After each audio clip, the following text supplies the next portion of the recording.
Bismillahirrahmanirrahim. Assalamualaikum warahmatullahi wabarakatuh.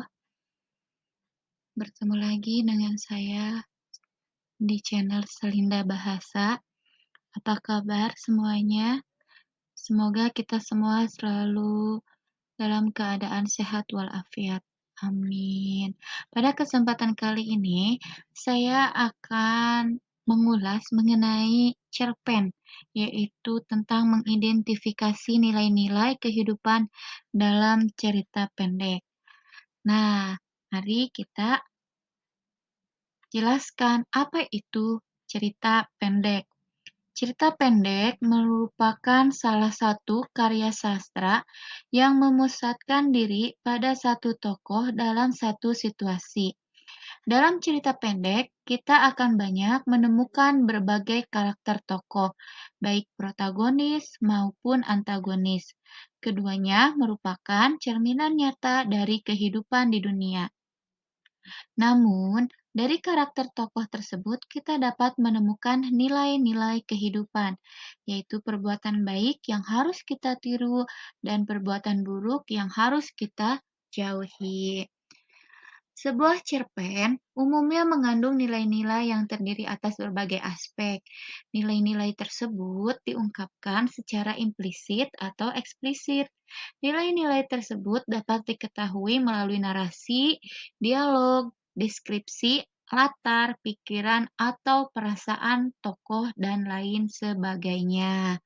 Nah, di sini saya akan menjelaskan satu persatu atau ada 7 nilai-nilai kehidupan yang ada di dalam cerita pendek, ya.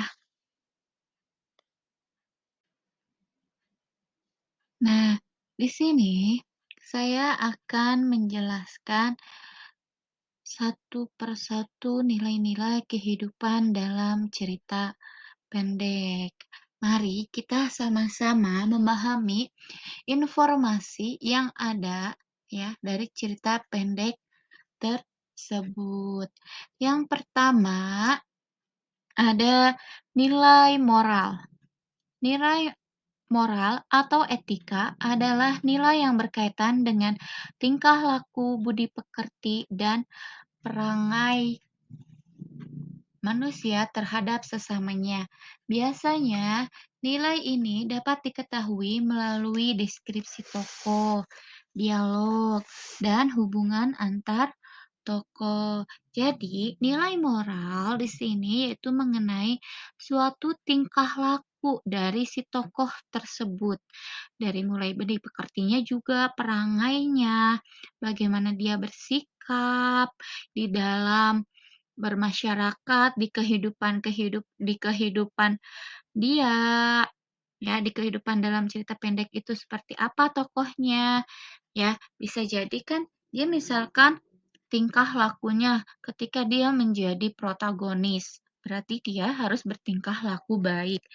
Berarti dia memiliki nilai moral yang sangat baik. Tapi ketika dia memang, memiliki peran sebagai antagonis, tentu saja peran dia akan menjadi nilai moral dia akan menjadi jahat atau buruk di masyarakat. Lalu yang kedua yaitu nilai sosial. Nilai sosial adalah nilai yang berhubungan dengan masalah sosial dan hubungan manusia dengan masyarakat. Biasanya, nilai ini dapat diketahui melalui penggambaran hubungan antar tokoh. Nah, kalau nilai sosial ini berarti yang berhubungan langsung dengan masyarakat. Bagaimana hubungan dia dengan masyarakat? Apakah saling tolong-menolong? Atau apakah saling membantu? Iya sama ya dengan tolong-menolong. Iya, saling membantu sesama tetangga, sesama masyarakat yang ada di suatu tersebut. Jadi bagaimana tokoh itu memberikan, gambaran ya, bagaimana misalkan karakter dia di dalam masyarakat tersebut, ya. Apakah dia orangnya bisa diandalkan, bisa dibintai tolong. Nah, itulah nilai sosial yang ada di masyarakat.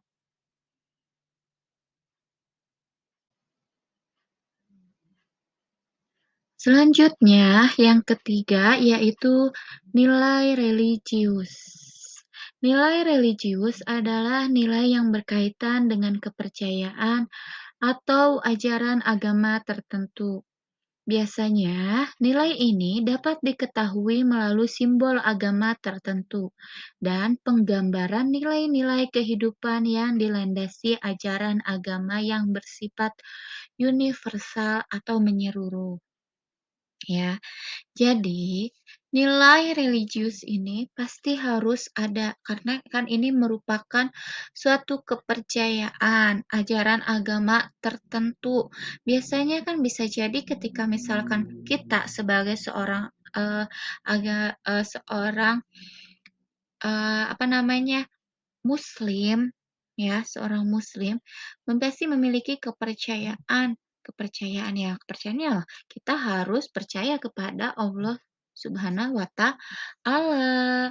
Namun berbeda lagi, bisa jadi kan mungkin kepercayaan setiap orang pasti berbeda, setiap agama pun pasti berbeda. Mungkin kepercayaan agama Hindu, kepercayaan agama Buddha, kepercayaan agama Kristen, itu pasti berbeda-beda. Bagaimana keyakinan kita, kepercayaan kita terhadap suatu agama tersebut. Atau bisa jadi mungkin ada saja, di dalam ketika misalkan si penulis ingin menceritakan tentang si tokoh tersebut tidak memiliki agama, ya pasti kan, pasti akan diceritakan pula bagaimana keyakinan si tokoh tersebut ketika dia memang tidak memiliki keyakinan atau tidak memiliki agama, seperti itu, ya.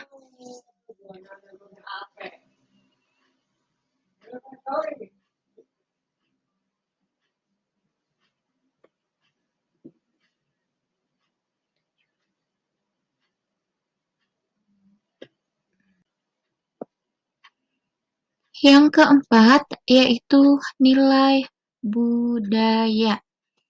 Nilai budaya adalah nilai yang berkaitan atau berhubungan dengan adat istiadat, kebudayaan, serta kebiasaan suatu masyarakat. Biasanya, nilai ini dapat diketahui melalui penggambaran adat istiadat, dialog tokoh yang mencerminkan bahasa tertentu, dan kebiasaan yang berlaku pada latar tempat dalam cerita. Nah, nilai budaya ini yaitu merupakan suatu kebiasaan yang ada di masyarakat. Contohnya, misalkan kalau di daerah saya itu ada yang namanya kesepuhan. Biasanya di kesepuhan itu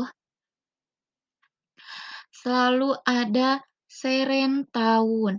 Nah, kebiasaan itu sering ada di setiap tahunnya di suatu desa tersebut.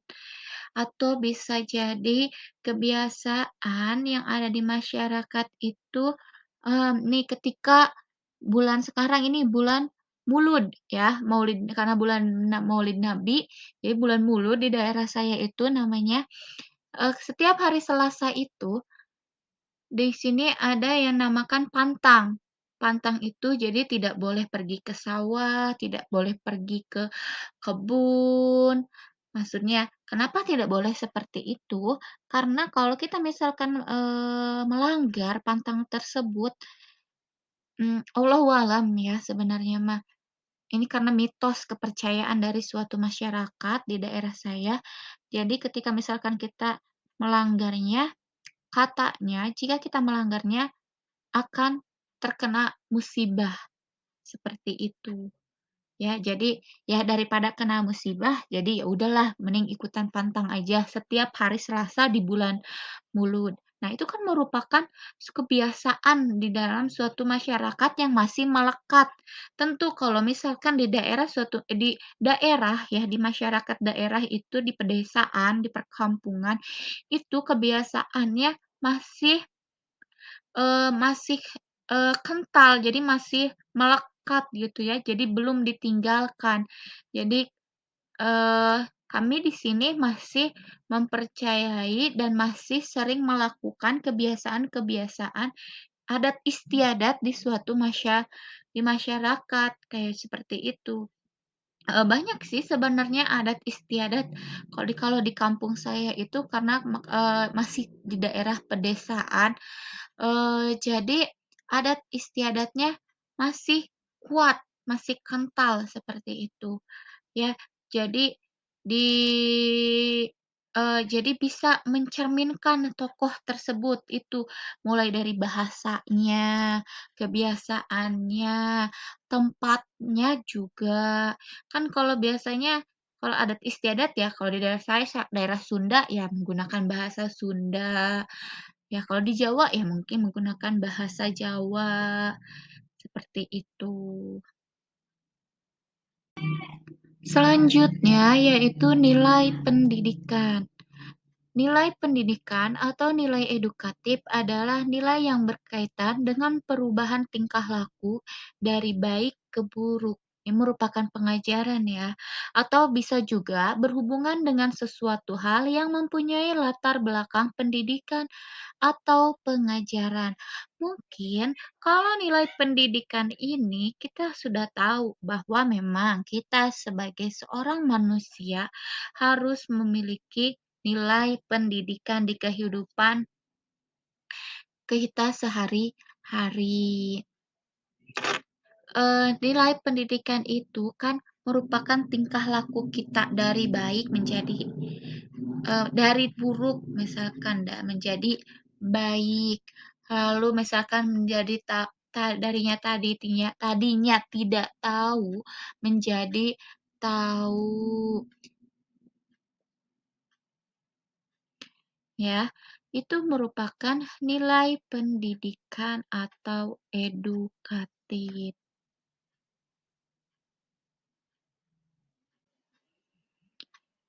Yang keenam yaitu nilai politik.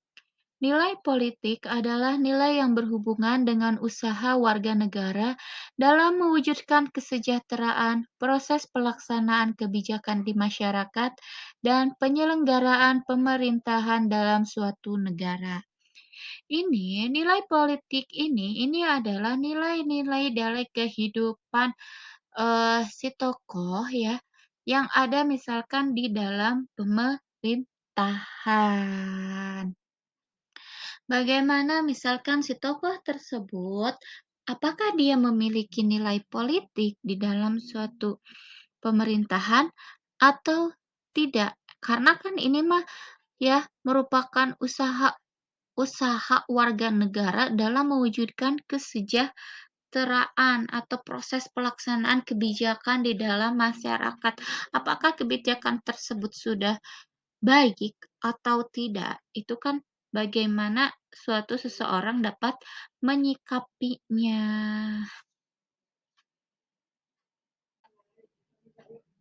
Yang ketujuh atau yang terakhir yaitu nilai estetika. Nilai estetika adalah nilai yang berkaitan dengan keindahan baik dari segi bahasa, penyampaian cerita, pelukisan alam, keistimewaan tokoh, dan lingkungan sekitar toko. Nah, ini nilai estetika pasti ada. Bagaimana cara penyampaiannya dalam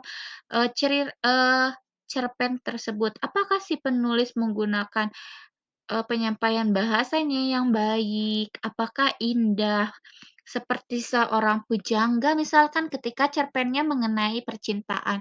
Apakah cerpen itu bisa membangkitkan suasana, percintaan tersebut? Itu kan merupakan nilai estetika yang ada di dalam sebuah cerpen. Lalu bagaimana penyampaian ceritanya? Apakah penyampaian cerita itu pas di hati para pembacanya atau para pendengarnya?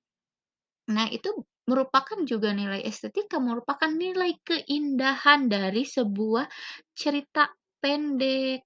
Atau mungkin ketika misalkan diberikan tentang pelukisan, diberikan gambar mengenai suatu cerita itu, tentang lingkungannya, tentang kehidupannya, bagaimana suatu, nilai estetika itu bisa sampai melekat di dalam pikiran si pembaca atau si pendengarnya. Ketika misalkan kita membaca atau kita mendengarkan, wah, sungguh indah sekali bahasa yang digunakan oleh si penulis tersebut. Atau, wah, ketika misalkan kita mendengarkan suatu cerita pendek yang disampaikan mungkin oleh seseorang kepada kita, lalu kayak memang alur ceritanya sangat baik, sangat bagus dalam ininya sangat pujangga, romantis misalkan.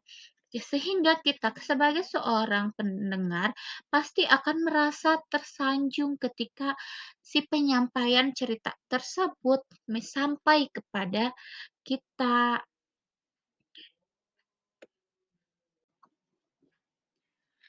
Dalam membaca sebuah cerpen, tentu setiap orang akan memiliki kesan yang berbeda-beda.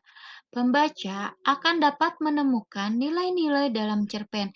Nilai-nilai tersebut dapat dijadikan sebagai pembelajaran bagi pembaca. Selain memperoleh hiburan, pembaca juga dapat menemukan pelajaran yang bermanfaat bagi kehidupannya.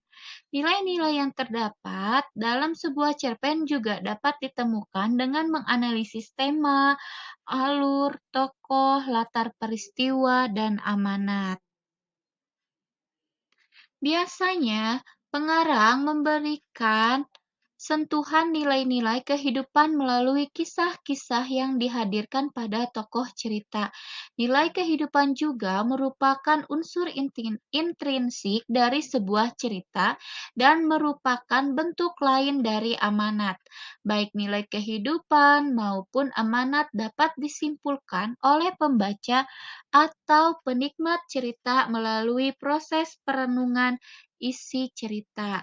Sebuah cerpen tentu memiliki amanat atau pesan moral yang ingin disampaikan pengarang kepada pembacanya. Ketika membaca sebuah cerpen secara cermat, maka pembaca akan dapat menemukan nilai-nilai kehidupan yang terkandung dalam amanat atau pesan moral tersebut. Sebuah karya sastra yang diciptakan oleh pengarang tentunya memiliki tujuan. Melalui karya tersebut dapat dijadikan media dalam menyampaikan pikiran, harapan, pendapat, atau pesan. Pada umumnya, cerpen mengandung nilai-nilai kehidupan yang bermanfaat baik bagi pengarang maupun pembacanya. Nah, sampai di sini materi tentang mengidentifikasi nilai-nilai kehidupan dalam cerita pendek. Hanya ini yang bisa saya sampaikan pada kesempatan kali ini.